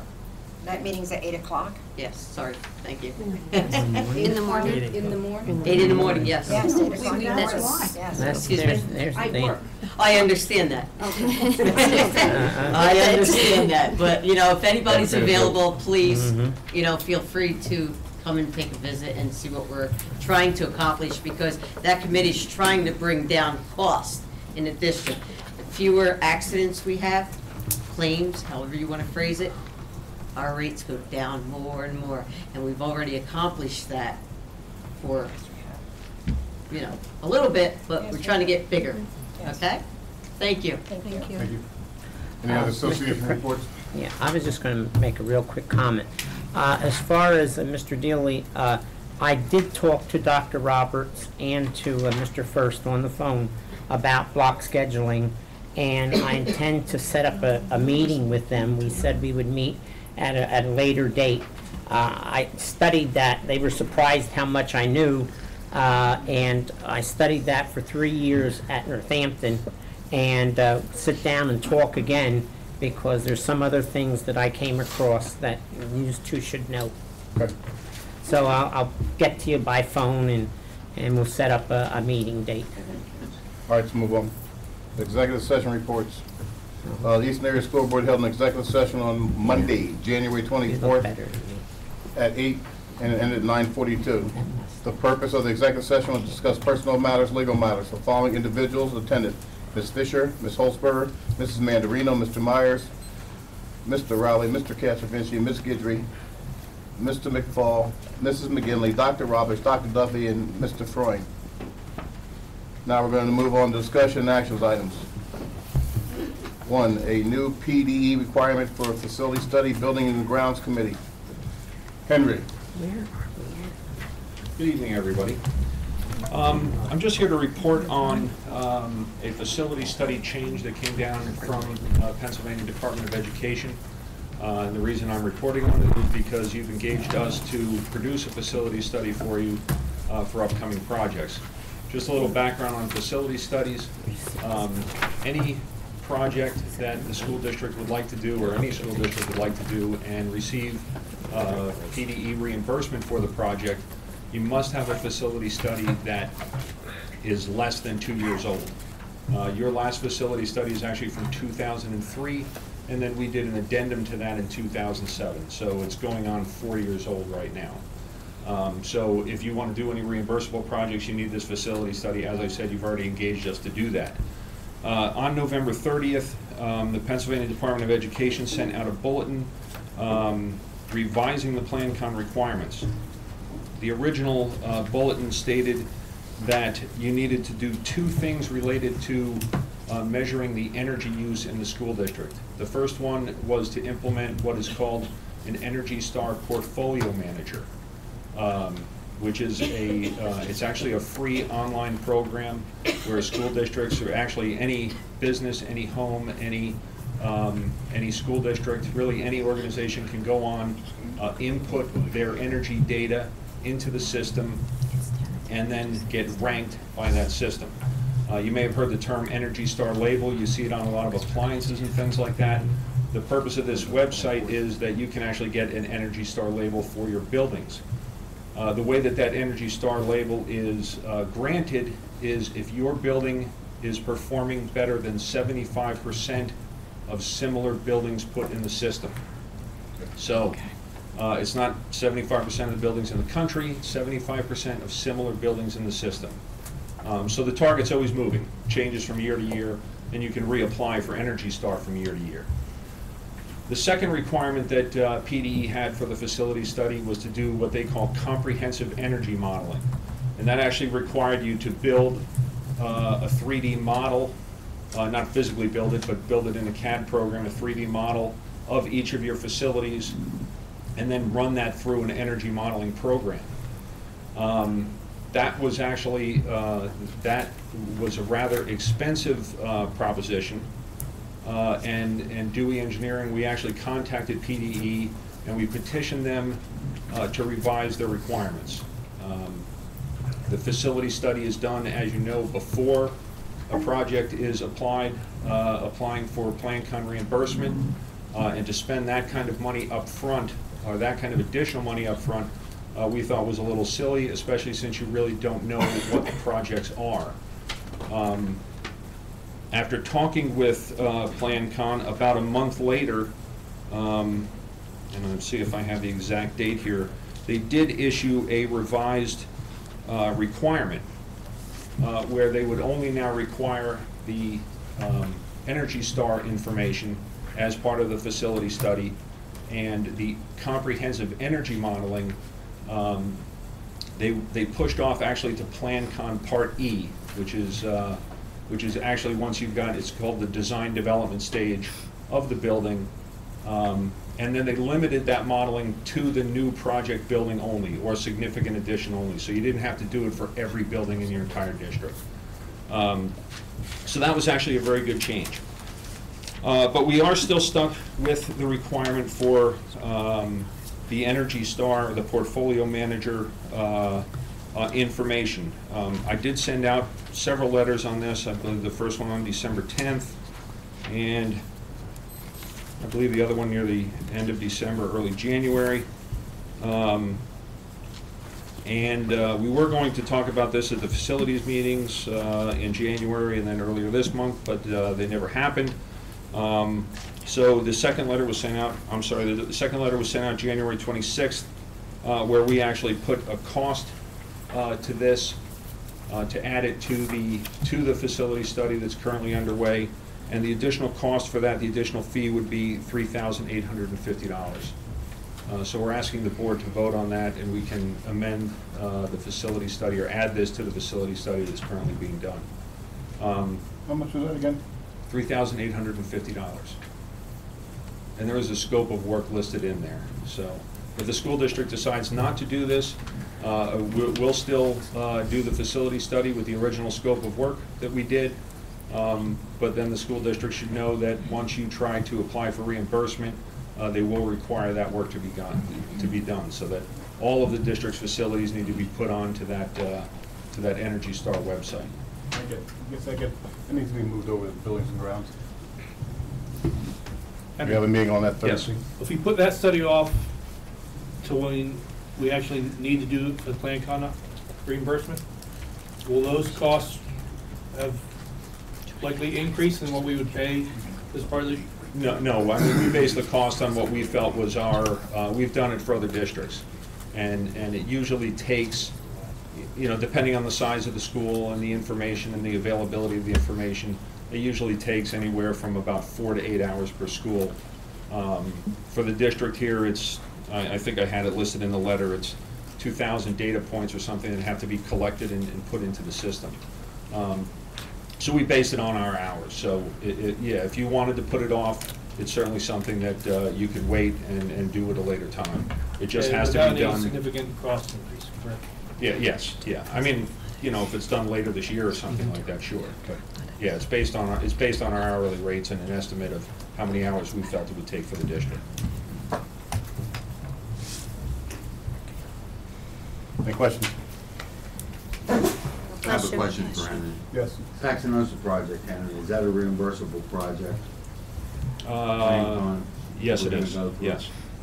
We gotta get that done before. So we would have to get that done. It's my recommendation to the board that you've had this information previously, that a board member make the motion, preferably probably Mr. Myers, that we accept this proposal because we're gonna need that for the facility study. If we go to the buildings and grounds, which is Thursday, then that means we have to wait a following month. That's gonna delay us in our timetables for going out to bid for the Paxinosa project. Paxinosa is on our schedule to do this summer. Am I correct with that? The Paxinosa project? No. It's on schedule for the summer, for No. next year. It would have to be next year, yeah. I mean, you need the facility study first, and we need an answer on this to either finish or the facility study, that has to be adopted, so. So nothing on, so, oh, I was under the impression that we were starting the work on Paxinosa this summer. Couldn't do it without plan We contracts. haven't been approved to do that yet. We have to We be were- approved, but we need for that We were first. told to do the facility study first, and then once the facility study was reviewed and accepted, then the work would start on Paxinosa. Henry, how long is it gonna take for us to go through the preliminaries with the Plan Con approval in order for us to go out to bid? Do we still have a timetable from February to April to get approved by Plan Con so we can get some of that work started this summer? For Because the otherwise Paxinosa project? Paxinosa project. No, I mean, we haven't started anything yet. I can put something together if you'd like us to. But I was told when the facility study was approved that the board wanted to wait until the facility study was received and approved before we did any work on Paxinosa. Everybody understand what's going on here? I do, Sarah, what is, you're gonna ask the questions now, because if I'm hearing you correctly, we can't do anything until we get the study done. So That's correct. Now we've already approved to do the work by this board a few months ago. Right. No, I'm following that part. The part that I'm not understanding is the comment that you just made about the board telling you not to move forward, because I don't remember us having a discussion about that. And then the other question that I have is that, is it normal for districts to approve the work prior to getting the Plan Con study? No. No. No, So typically why the- was this, I don't understand. It was voted on by the board in We- November. But I how did believe- we as board members know that we needed a Plan Con study first, is what I'm saying? It's in the law. First I of all, mean, you know, we needed to update our I understand facility that. study. And now we're looking at the possibility of not being reimbursed on a project that's gonna cost us. That's exactly my point. That's what I'm This- concerned about. It was either in October or November, we did have extensive discussions about Yes. the facility study and whether Paxinosa should be or shouldn't be a Plan Con project. And at that time, the board approved Dewey Engineering to do the facility study prior to making a decision about going forward with Paxinosa and whether they wanted to do it as a reimbursable or non-reimbursable project. And this change by Plan Con came about in November, after the discussions we had about Paxinosa. They threw in the energy portion of this So then why didn't we Af- discuss it again? after we had talked about it. It was scheduled to be on there. If you look at the letter or the agenda, we had the meetings canceled. We haven't had a building and grounds. We were originally gonna run this through buildings and grounds and then go to the board like we normally do, but we put it on here now because we didn't wanna have to wait another month, because eventually it comes to the full board anyway. So the explanation was given to you tonight as a full board rather than just 4 members of the buildings and grounds. Right. But what I'm saying is, since November, we've had meetings. We've had one board meeting. I must say, I recall the conversation being that Paxinosa, there was a portion that could be done, I think it was the kitchen, that would be, if we included the kitchen, it would turn it into a reimbursable project. And that the discussion to go forward with the facility study was because we knew that there were other buildings, for instance Palmer, that would be coming down the pike that we needed to have the facility study for. Any project can And be. Cheston. Any project can be reimbursable, but if you're going, the discussion was that if you were going to go for reimbursement, that basically you're saying to the Pennsylvania Department of Education, by submitting for Plan Con and the reimbursement, that you're doing everything in that building necessary to make that building a valid learning institution for the next 20 years. And therefore, we would have recommended adding the kitchen renovation into that project, so that, you know, again, that could be something that, you know, you wouldn't have to go in later and renovate the kitchen. Because you basically already told PDE that, you know, we're upgrading this building, so we won't have to touch it for another 20 years. And Henry, just so everybody knows, I think you go up as high as Plan Con H. Actually, there's. Or L? Well, no, I and J. I and J, okay. J is the final accounting. Okay, I'm sorry, but H, well, the cutoff is right before H, right? Yeah. Yeah, And okay. the major documents are before H, and then Right. once you start construction. And bet you break ground usually on G. That's correct. Right, yeah, because we went through that at the VOTEC, and you have to present that plan con to the Department of Ed. They approve it, send it back to you with any recommendations, and then you move ahead. And then you do the next plan con. That is correct. And it's very, very tedious. To me, it's a lot of paperwork that wants to keep people in, in their jobs in Harrisburg. But you go all the way up to, I know, G and I. Dr. Markina, that's fine, but at this point, we need to take some action on what we need to do here. So if I'm understanding you correct, Mr. Kish, you're asking the board to recommend that we go along, making a motion to approve the study and along with the proposed additional fee of $3,850. Yeah, I so move. Is there a second? We have to go this route. Second. All those in favor? Aye. Opposed? We can't lose the money. So we have a motion to do that. And just to add one more thing before I sit down, this is actually a significant portion of what was proposed in an earlier energy study and energy management plan. It helps you establish benchmarks, and we also have in this proposal training two of the district personnel, whoever that may be, to maintain the portfolio manager going forward, so that you can use that to help measure your energy and compare your buildings and things like that. So. Okay, thank you, Henry. No other questions for Henry? Yes. Sorry. No. Are there any other questions I asked? If not, we're going to move on to B. Rescheduled date for the all-day budget. I think at this point we've already established that we're going to meet next Thursday at 6:30 to start line by line. Am I correct with that, fellow board members? Yes. So I would like to propose at this point that our second date, that we look at maybe March 10th at 6:30, because that particular day we have a athletic committee meeting. And we can get in and out of here and then maybe move right to our budget process then. And then we'll use the April 13th date as a summary date, if anything, for the all-day workshop. That way, whatever we get done in these first 2 days, if we meet on the 13th, I would suggest that we can review that day.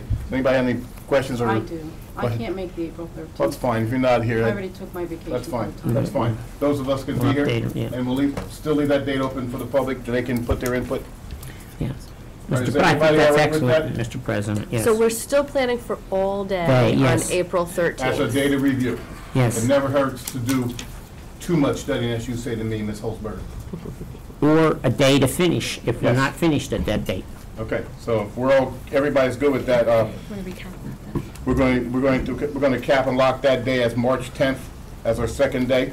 We'll do 6 to 9:30 that day. So everybody, if that, I don't think I need a motion for that. 6:30. 6:30 to 9:30, I'm sorry. What are you doing in the athletic? That will be at 5:30, like it's already scheduled. All right? All right, let's move on. Standing committees. Okay, this is my baby, headache, whatever you want to call it. In past weeks, we've had a problem with trying to have subcommittee meetings. Reason being, we've had illnesses and other things. So we need to make sure we show up our alternate list on all these subcommittees. So academics and ed, as it stands right now, Mrs. Hess, you are the chairman. Mrs. Ellison, who's not here, is the vice chair. We have Ms. Fisher, Ms. Holzberger, and Sarah Bellotti as alternate. I think, Sarah, if possible, I think you need to move up, and then we'll add another alternate in your spot. Yeah, I was gonna say, it's really hard for me to be an alternate. I should probably not be an alternate. Is that what you're saying? You need to be on one of these committees then. We have to make a change, because the problem with the last time, which I can sit on any committee meeting, which I did, but we Thank you, need to by the make way. sure we have more people there. I said thank you, by the way. Don't worry about it. So Well, we need to okay. put another alternate in there. So what you're saying is we want 2 alternates Yes. on for each committee? Yes. Do I have any volunteers? Just remember, folks, I can sit on any committee. So if we can't get anybody else, don't start. I will be there. Can I have another volunteer? That's the first Thursday. For academics and ed, As an alternate? as an alternate. I'll do it. Okay. Because I don't have anything on the first. Okay, Millie will put you in that spot. What time's the meeting? Oh, 6:30, okay, I'm good. You all right with that? Yeah, I get out of work at 6:15, so I can just come right over. Okay, that works for me. All right, so go to policy, standing policy committee. Ms. Holzberger, you're the chair. Ms. Ellenson's the vice chair. Ms. Fisher, myself, and Ms. Hess is the alternate. Can I have someone else join us there? Millie, you want to be there? Millie, you're gonna be here that day. Stay, why not? Now, you- I'll bring dinner. Is No. that's... That's a Monday. Oh, Monday, okay, I'm just thinking. That's the first Yes. Thursday, so I'm already here now? Right, you're already here, so you might as well stick around and join the rest of us. Okay. Okay? 'Cause- all right, athletic standing committee, that is the second Thursday. Right now, we have 4, we need to get an alternate, we don't have one there at all.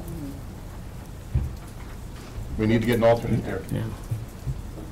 Mr. President, I'll volunteer to be alternate. Why, thank you, Mr. Rowley.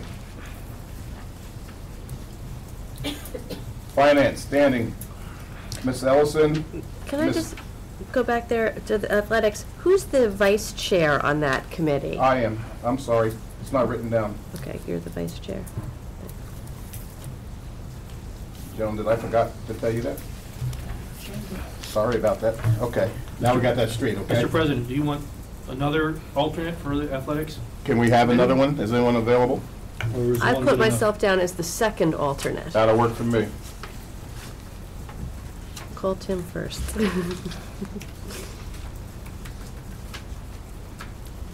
Okay, as we move to finance, Carrie, Millie, they're the chairs. Sarah and Mr. Myers is on the committee. I need a couple alternates here. I will be an alternate there. You'll be the first one.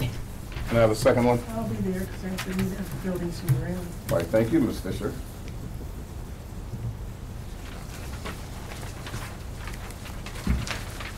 Buildings and grounds. Now, who's on the first one that's not there? Millie. You usually leave after your meeting. Can you be an alternate for that? Yeah, right. Can I have a second one? I'll be the second one. Thank you. Sarah, got that deal? Okay, AFG, we only have 2 people. Why? Anybody understand that? They meet during the day. Okay. A lot of it was during the day, so it Okay, was so difficult for that any of us. pretty much explains why. Okay. CIT, we're pretty much locked in there. Mr. Rowley and Mr. Volcano have the library, IU 20. Is Tim, do we need someone when you can't make it, Tim?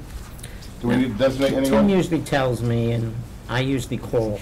He's referring to IU-20. IU 20. Oh, no, not The IU 20. no. I'm talking the library. Is that 7:30 at night? Since it's an elected position, I'm not sure You need an alternate. if it, is it authorized? IU-20? I don't think it is. No, it isn't. No, All right. there's no alternate. But the rest of them are also elected, except for the PSBA. And Ms. Holzberg is a counsel for the PTA. With that done, I think we pretty much wrapped up what I wanted to do with that. I'd like to thank everybody for the cooperation with that particular thing. We're going to move on now. New business. Settlement agreement. Yes. All right, a settlement, we have a settlement agreement number 011101. We need a vote on this. Motion. Second. All those in favor? Aye. All those opposed? Okay. Moving on to the field trip. Field trip from Mr. First. Motion. Motion. Second. Second. I like your input earlier, Ellen. We will consider it in the future. All those in favor? Aye. Any opposed? All right, we'll take that out. Now we're going to EMS 5-6 field trip request, Lehigh Gap Nature Center. Motion. Motion. Second. Second. All those in favor? Aye. Opposed? Who seconded it? I think I seconded it. Oh, I'm sorry. I need to slow down. Our secretary's doing a new program, Mm, and you guys know how I like to get on a roll. Yes. So I'm going to slow it down so Joan can keep up with us, so you can see it actually being posted up there. Let me know when you're called up to me.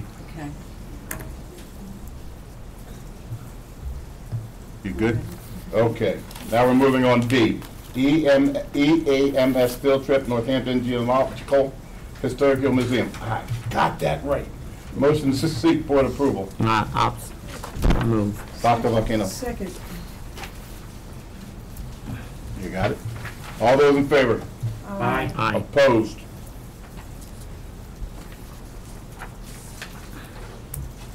E.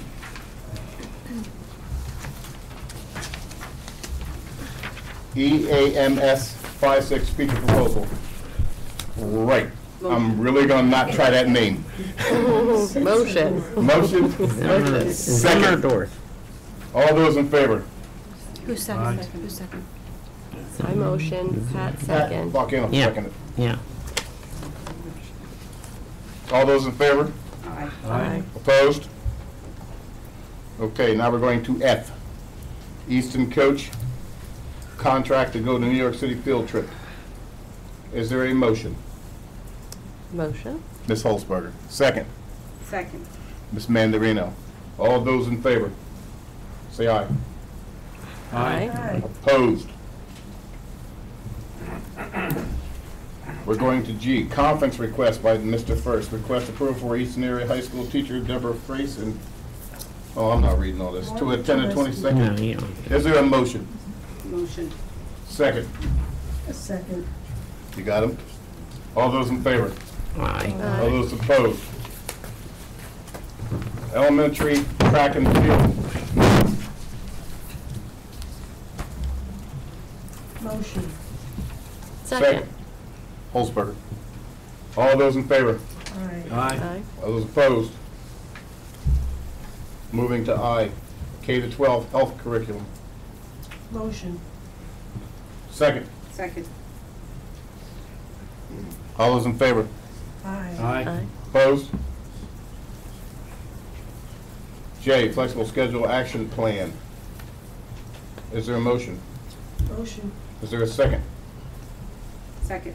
Is there any discussion by this? Yes, please. Okay. Without even looking up, I knew you had some discussion. I would just like to request that with the timeline that's in there, that at some point we have a break to come back to the board, because since our initial discussion, we have been contacted by board members from other school districts that are making changes to their current block scheduling, and that we have an opportunity, we'll probably have more idea at that time where the keystones are going, to give us a chance to sit back and look at where we're headed with certain subjects, like the maths, the world languages, things like that, where a break from a beginning of a year and then following up with it a year later at the end, you know, that's a big loss of time. I'd like to make sure that we have an opportunity to look at what other districts are doing, how they're progressing. I mean, I am sat on that committee. I love the work that's being done. I believe in the goals of it. I just would like to make sure that rather than plowing ahead, we have another moment where we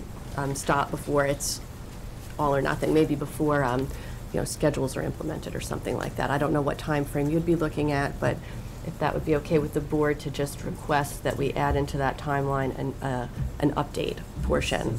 Mrs. Holzberger, one of the things that is a problem is if you have a kid that takes, say, Algebra 1 in their 10th grade year, okay, and then they get scheduled for Algebra 2 in their 11th grade year in the second semester. That's exactly one of the faults in block scheduling. Yep, so this would be something with your concerns would also be addressed at that time, Right. so we could. And that has happened, and that has brought down a lot of schools, and we don't want to see that happen. Would that be possible to just put into that timeline before? Sure, we could do an update, or we could do a January update, you know, depends on, I mean, like a mid-year, give us some time to work on that. Yeah, I definitely think earlier would be better just because of the scheduling process, if you're going to be putting schedules together for students to start considering before the work got to that point. I don't know, September, October? You name it, we'll give the update where we're at that point. That's not a problem. We can okay. bring it back to Academics Net, and we can, as always, we share all of that information.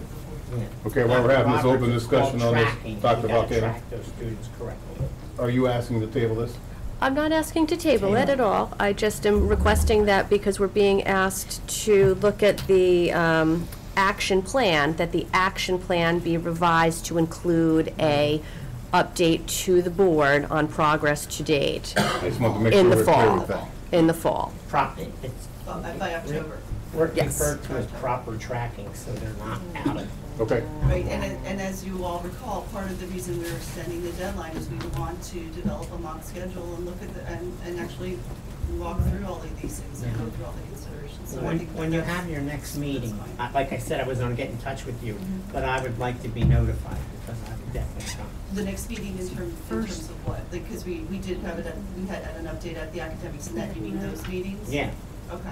Yeah. It's on your schedule. Because it's on your schedule, you get weekly. Okay. I put and if there are changes to that schedule, I do. It's the first Thursday of the month. I'm welcome to come. Oh, absolutely. Anybody is. Absolutely, and I mean, if you recall, we did invite other people to Yeah, I attend know, the at flex that time I schedule. didn't have the, I had the problem and I couldn't come. Okay. No, I understand, and we have a Excuse me, website, Pat, too. but you are on the community college board. That's the same time evening it meets. Oh, okay, it meets at night. Yes. Okay. And all one right. other thing, if I could quickly mention, is we did do a website, so people can follow along with the changes that are being done, and we try to keep that up to date too. So we are trying to look at multiple ways to keep people informed as to what's going on. So that there is, I'll set up a date where I can meet with you and Mr. First and Okay. with the extra All right, stuff sure. like that. Let's move on to vote, please. All those in favor? Aye. Anybody opposed? All right, let's move on to K. We need to vote on the revision to the school calendar. Everyone got it? Is there a motion? Motion. Is there a second? Second. Is there discussion? What is the graduation date been finalized on here? That's in the final stages of completion to be talked about next week. Right? Mr. Cup, you're still waiting to finalize graduation date? You have a proposal that's going to be coming forth. We haven't shared it with the board yet for when the graduation. Yeah, it's going to be shared ceremony- at AIE Yeah. on March the 3rd. Okay. And we're talking about this year's? Yes. Not Yes. next year? Revision of this year's schedule. Okay. Okay? Any other We have a discussion? tentative date set, but that date will have to be clarified at the March 3rd AIE meeting. It's 2 weeks from now. 2 weeks from now. Okay. All right, now, I had a motion, we had discussion. Any more discussion? Can I have a vote? All those in favor? Aye. Anyone opposed? All right. L, school calendar for next year. Is there a motion? Motion. Is there Second. discussion? I would just like to see us build some snow days into that calendar for next year. Understandable? What? What's Build in some snow days. What's the difference? If it's snow and you use them, you still have to extend the time of the year. Right, but the planning that goes on for the teachers and the curriculum and the interruption that it causes to the continuum and adding them on to the end, and no matter how diligent the efforts are. So what there's- happens if you use up your snow days and you Well, still then you have still to have add to them tack on? them on at the end, but at least it would build in somewhat of a No. cushion in there. Just my opinion. Okay. Anybody else discussion on that? If not, call for a vote. All those in favor, say aye. On the school calendar. On the school calendar For next year. for next year, for 11-12. We already had a motion and second, now we need a vote. Aye. All those in favor say aye. Aye. Opposed? No. No. Aye, poll the board. Ms. Bellotti? Yes. Ms. Fisher? Yes. Mrs. Hess? Yes. Mrs. Holzberger? No. Mrs. Mandarino? Yes. Mr. Riley? Nay. Dr. Volcano? Nay. Mr. Myers? Yes. What's the numbers? 5 yes, 3 no. 5 yes, 3 no. Okay, let's move on. Okay. The Kellen Foundation Healthy Choice Program. Is there a motion? Motion. Second. All those in favor, or if there's any discussion, I think it's a fantastic idea. Red A&A, and I'm not being a guinea pig. Gonna use me to get slim. All right, if there's no discussion, all those in favor say aye. Aye. All those opposed? Okay. N, student expulsion. Motion. Is there a second? Second. All those in favor? Aye. Opposed? Okay, we move on to new business. Policy 705, safety. Motion. Thank you. Second. You got that, Joan?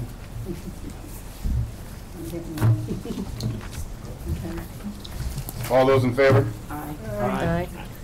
Policy 227, pupil controlled substance paraphernalia. Motion. Second. Second. Dr. Volcano. Any discussion? If not, can I have a vote? All those in favor? Aye. Anyone opposed? Okay. We'll move on to new business. Athletics. Mr. Kritzak, Motion. Second. you got that? Any discussion? Can I have a vote? All those in favor? Aye. Anyone opposed? Okay, we're moving on to 13, approval of personnel matters. Is there a motion? Motion. Second. Second. While we're here, if you looked on our, one thing we need to clarify if the public isn't aware of it, and it's not going to be any discussion because it is a personnel issue. We're informed that Ms. Guidry is moving up her retirement date to April 15th. If that's not in your, every board member should have that, so I want to make sure we're crystal clear with that and the public knows. With that said, any discussion? If not, can I have a vote on personnel matters? All those in favor? Aye. Anyone opposed? Aye. Dr. Volcano opposes. That's the only one we have. Okay? Along with that, we're moving down to 14. What I can guarantee you, Ms. Holzberger will have some questions for me. I don't. 13. What did I get? We just had 13. I just did 13B. Oh, I'm sorry, I missed that. Temporary workers. Look, folks, I'm entitled to a little mess up. Motion. Can I have a second? Second. No discussion? All those in favor, say aye. Aye. Opposed? Okay, now we'll move on. Mr. Castrovinci, new business, personnel? Is there anything you have to add to this, from what you already have? Okay. No. Okay. All right, move on to new business. A, change order. Number 1, RJE Telecom. Request board approval for change order number 1 for RJE Telecom LLC for a decrease of $9,940.32 for the CCTV system upgrade installation at Eastern Area High School and Educational Center. Motion. Okay, you got that, Holzberger. And Second. any discussion? All those in favor say aye. Aye. Okay, next one is B, security training request. Motion. Second.